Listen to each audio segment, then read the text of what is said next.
रात्रीचे 12:17 सगळे झोपले होते. रिया फक्त दात घासण्यासाठी बाथरूममध्ये गेली. तेवढ्यात तिने सहज आरशात पाहिलं.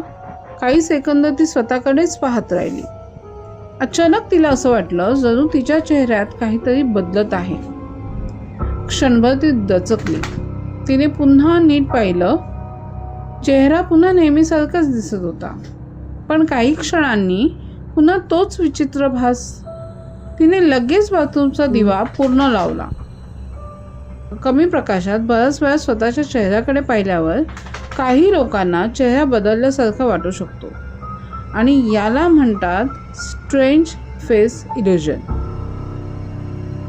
हे रियाला तिच्या मैत्रिणीशी डिस्कस करताना समजलं.